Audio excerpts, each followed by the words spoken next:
지정학적으로 다시 한번 이란을 둘러싼 긴장감이 고조가는 반면에 또 한편으로는 이번 주 M7 중에서 무려 4개의 기업이 실적을 발표할 예정이죠.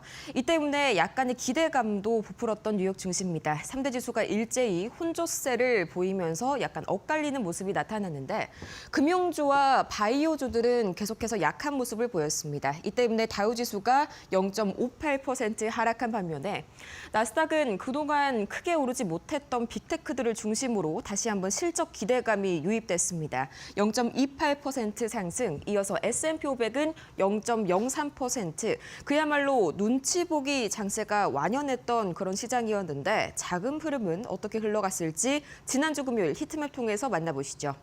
빨간불이 하락불이고요. 초록불이 상승불이라는 점을 고려했을 때 그동안 전반적으로 이 아마존이라든지 이 마이크로소프트 이번 주에 실적을 발표할 예정이죠.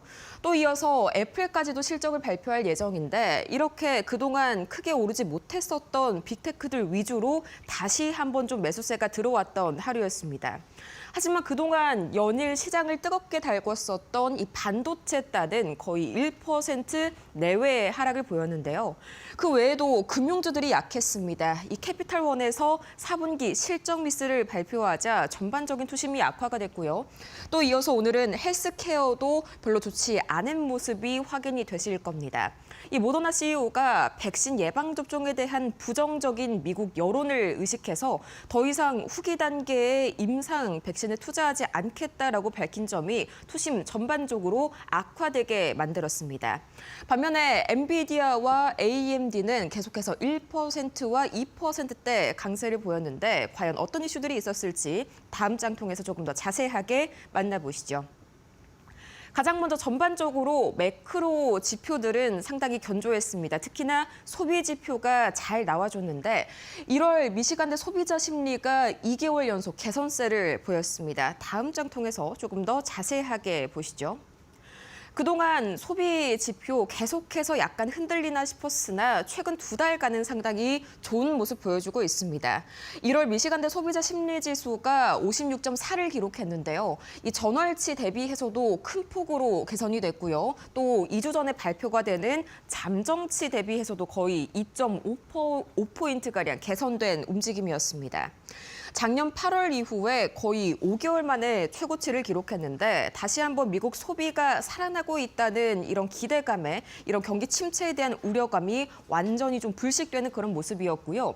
이 2가지 축으로 구성이 되어 있습니다. 이 소비자 심리지수를 구성하는 2가지 세부 항목 역시 양쪽이 모두 다 크게 개선되는 모습이 나왔고요. 새해 들어서 완전히 이 미국 소비자들의 심리가 플러스 쪽으로 돌아섰다 하는 그런 기대감까지 전반적으로 투심을 다시 한번 달구는 그런 요인이었습니다. 또 이어서 소비자 기대 인플레이션도 같은 날 발표가 되죠. 앞으로 1년 뒤 그리고 5년 뒤에 각각 인플레이션이 얼마만큼 좀 우려감을 가지고 있는지를 나타내는 지표인데 우선 1년 기대 인플레이션은 0.2%포인트 가까이 내려가면서 큰 폭으로 하락했습니다. 다만 장기 인플레이션은 조금 우려가 상승했는데 우선 단기 인플레이션이 큰 폭으로 잡혔다는 점에서 시장은 긍정적으로 이 이슈를 해석했고요. 이 때문에 나스닥과 S&P 500은 강보합권에서 이 거래를 마무리 지을 수가 있었습니다. 다시 한번 두 번째 이슈는 어떤 게 있었는지 종전의 이슈로 돌아가 볼까요? 다우 지수는 큰 폭으로 하락했습니다. 그리고 그뿐만이 아니라 안전자산에 대한 선호 심리가 굉장히 크게 올라가면서 금값과 은값은 계속해서 신고가를 경신했는데 바로 이 지난 목요일이었습니다. 그러니까 금요일장이 열리기 전날 오후겠죠. 트럼프 대통령이 이 대형 함대가 이란으로 이동 중이라는 말을 밝히면서 크게 다시 한번 유가가 출렁였는데요. 다음 장 통해서 보시죠. 관련 발언들은 다음과 같은 발언이 좀 문제가 됐습니다. 이 대형 함대가 이란 방향으로 가고 있고 계속해서 상황을 주시하고 있다. 한마디로 트럼프 대통령이 이란 사태에 대해서 드디어 적극적으로 군사적 대응에 나설 수 있다는 점을 예고했고요. 또 이란과 거래하는 국가들의 곧 25%의 관세를 부과하겠다. 얼마 전에 철회가 된 이 유럽 관련 관세가 또 생각이 나네요. 다시 한번 지정학적 리스크에 이번에는 이란을 중심으로 관세 리스크가 올라가고 있는 상황이었습니다. 뿐만 아니라 미국 재무부 해외자산통제국이 이 비밀리에 이란에 관련 유가 관련 거래를 하는 기업들이죠. 그림자 선단과 관련된 선박 9척 그리고 관련 기업 8곳을 제재했다고 밝혔습니다. 다시 한번 제재 리스크까지 떠오르게 되면서 이날 유가가 큰 폭으로 상승했는데 2.9% 가까이 상승하면서 배럴당 61달러 선을 크게 상회했습니다. 이 때문에 좀 전에 히트맵에서 산업재주들이 급락하는 모습이 연출이 됐었죠. 또 금값도 크게 상승했는데 어느새 이 온스당 4,983달러까지 올라갔고요. 은값은 드디어 사상 최고치 100달러를 돌파했습니다. 온스당 기준이고요. 은값은 이번 한 달까지만 하더라도 거의 42%의 월간 상승률을 기록했습니다. 전반적으로 안전자산에 대한 선호 심리가 확대되면서 미 국채 금리는 계속해서 하락세를 이어갔습니다.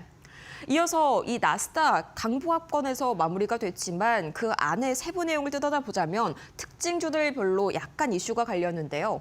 우선 인텔은 이날 17% 가까이 폭락했습니다. 그 전날 장 마감 후에 발표했었던 1분기 실적 발표에서 실망스러운 1분기 매출 전망을 발표하게 되면서 급락세가 나온 건데 월가에서는 그동안 인텔의 주가가 4달 사이에 2배 가까이 급등했었죠. 워낙 빠르게 상승해온 주가를 실적이 따라잡지 못했다는 평가였고요.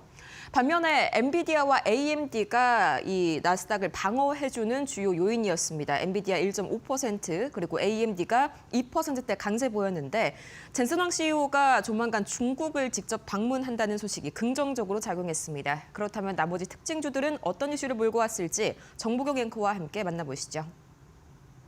네, 혼조세로 3대 지수가 마감한 가운데 개별 종목들의 움직임은 방향이 엇갈렸는데요. 기술주들의 움직임 어떻게 움직였는지 지금부터 저랑 함께 살펴보시죠.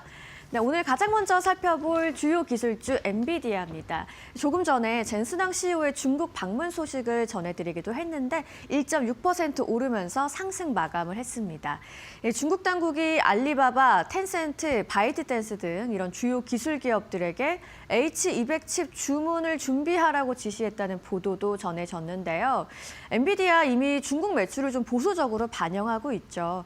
번스타인이 중국 판매가 재개될 경우에 실적 추정치에 추가적인 상향 여지가 생길 수 있다라는 평가를 내놨습니다. H200의 중국 진입 가능성이 부각되면서 주가를 끌어올린 엔비디아라고 보실 수 있겠습니다. 다음 종목 마이크로소프트입니다. 3.35% 강하게 올라준 마이크로소프트인데요. 먼저 투심을 자극한 건 UBS의 평가였습니다. 매수 의견을 유지하면서 목표가 600달러로 제시를 했는데요. 애틀랜타와 위스콘신의 AI 데이터 센터 확장이 이 성장에 도움이 될 거라는 기대감이 나온 상황입니다. 애저 성장에 대한 도움이었고요. 그리고 여러분 벤츠로 익숙하신 메르세데스, AMG 페트로나스 F1 팀과의 파트너십 계약 소식이 전해졌습니다. 또 하나의 호재, 미 공군 클라우드 원 사업 수주 소식도 작용을 했습니다. 실적 발표를 앞두고 있는데 기대감 속에 거래량까지 늘면서 주가는 급등한 모습입니다. 다음으로 애플 살펴보겠습니다. 0.12% 소폭 하락했는데요. 1분기 실적 발표를 앞두고 관망 심리가 이어지고 있다라고 좀 해석을 해볼 수 있겠습니다. 특히 애플은 시리의 경쟁력에 대한 우려가 좀 나온 상황인데 챗 GPT와 제미나이 연동에도 불구하고 AI 비서 경쟁에서 뒤처질 수 있다라는 평가가 주가에 부담을 준 모습입니다. 다음으로 세 종목 더 확인해 보시겠습니다. 이번에 만나보실 종목 메타입니다. 1.72% 올라준 모습인데요. 4분기 실적 발표를 앞두고 있죠. 매출 증가에 대한 기대감 속에서 이 대형 기술주의 상승을 주도했다고 보셔도 될 것 같습니다. 특히 제프리스는 메타에 대해서 긍정적인 평가를 내놨습니다. 알파벳과 비교를 해서 밸류에이션 할인 그리고 AI 인재 영입을 통한 경쟁력 강화를 강점으로 꼽으면서 투심을 끌어올리는 모습입니다. 다음으로 확인해 보실 종목 테슬라입니다. 0.06% 소폭 내리면서 약보합권에서 마감을 했는데요. 이 오스틴에서 무인 로보택시 운행을 시작했다는 소식이 전해졌지만 투자자의 반응은 좀 다소 제한적이었습니다. 이 완전 자율주행인지에 대한 의문이 제기된 데다가 미국과 캐나다에서 월 99달러의 FSD 구독을 강조하는 이 전략 변화가 다소 부담으로 작용을 하는 모습인데요. FSD 가격 인상을 예고한 가운데 실적 발표를 앞두고 자동차 부문의 수익성 우려도 주가를 좀 다소 누르는 모습입니다.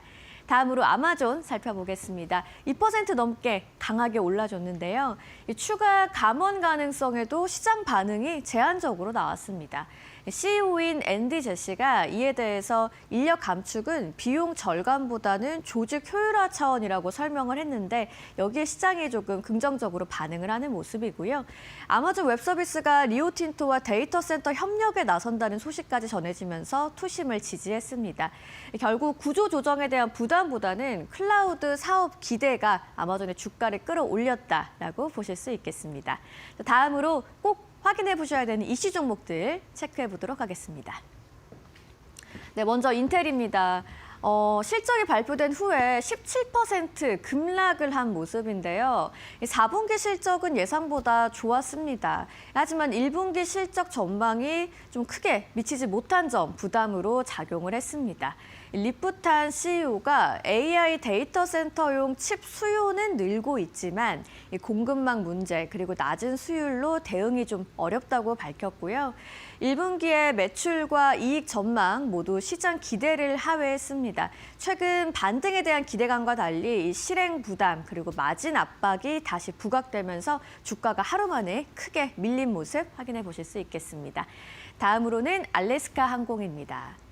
자, 미국의 저녁에 겨울 폭풍이 불어닥치면서 항공주가 전반적으로 약세를 좀 기록했는데요. 그 가운데 상승한 게 바로 알래스카 항공입니다. 자세한 이야기는 월가 시그널에서 더 이어드리도록 할 텐데요. 이 알래스카 항공 같은 경우에는 프리미엄 전략이 실적 개선으로 이어지면서 투심을 자극한 모습입니다. 특히 퍼스트 클래스와 프리미엄 클래스의 매출이 전년 대비 7% 넘게 늘어나면서 수익성을 끌어올렸는데요. CFO인 셰인 테킷은 프리미엄과 로열티 부문이 우리의 핵심 성장 동력이라고 강조를 했습니다. 항공편이 다 취소되는 이런 악재 속에서도 이런 평가가 오늘의 주가를 떠받침해주는 모습입니다. 다음으로는 스타벅스입니다. 우리에게 조금 더 익숙한 종목이겠죠. 이번 주에 실적 발표와 투자자 설명회를 앞두고 있는데요. 도이체뱅크의 긍정적인 전망도 나왔습니다. 단기적으로는 가이던스 부담이 있을 수 있지만 장기 목표에서는 서프라이즈에 대한 가능성을 언급했습니다. 매출 회복과 비용 구조 개선을 바탕으로 해서 내년부터 2028년 성장 국면이 될 수 있다고 평가를 했는데요. 이렇게 수익성 회복에 대한 기대가 나오면서 주가를 견인하는 모습입니다. 지금까지 특징주 상황 함께 살펴봤습니다. 그렇다면 지금 이 시각 매크로 지표 움직임은 어떻게 흘러가고 있을까요? 가장 먼저 국제유가 살펴보도록 하겠습니다. 국제유가는 2.88% 61달러 선을 드디어 돌파한 국제유가입니다. 이 미국이 이란을 상대로 군사적인 제재 가능성을 예고했고요. 또 거기에다가 지난주에 살펴드렸던 이 카자흐스탄에서 이 전 세계에서 가장 큰 원유 유전 중 하나죠. 이 탱기즈 유전의 생산 중단 사태가 현재 장기화되고 있다는 보도가 이어지고 있습니다. 이 때문에 전방위적으로 이 공급 난항을 겪고 있는 국제유가 2.8% 급등한 그런 모습이었고요. 이어서 원달러 환율은 9원 가까이 큰 폭으로 내려오면서 1,455원 선 현재 막 지나가고 있습니다. 이 뉴욕의 연은이 드디어 일본의 엔화 약세에 본격적으로 개입하겠다는 신호를 보냈는데 이 얼마 전에 뉴욕 연은이 주요 투자은행들을 상대로 레이트 체크, 현재 환율 적정성을 묻는 그런 조사를 실시했다라는 그런 이슈가 퍼졌습니다. 이게 당국이 본격적으로 시장에 개입하기 직전에 일종의 예고성 조사를 실시하는 것과 똑같은데 이 때문에 본격적으로 미국이 일본의 엔화 약세에 막는 것에 진심이구나 이런 소식이 들려오게 되면서 전반적으로 엔화가 급락했고요. 원화도 마찬가지로 동반 약세를 보였습니다. 이어서 동반 강세를 보였습니다. 이어서 비트코인 보도록 할 텐데요. 3.3% 급락했습니다. 다시 한번 이란을 중심으로 전반적으로 현재 긴장감이 고조되고 있는 상황. 이 때문에 비트코인 안전자산에 대한 선호 심리가 부각이 됐고요. 위험 자산에 대한 선호 심리는 낮아지면서 상대적으로 금 가격은 오른 반면에 비트코인 가격은 내렸습니다.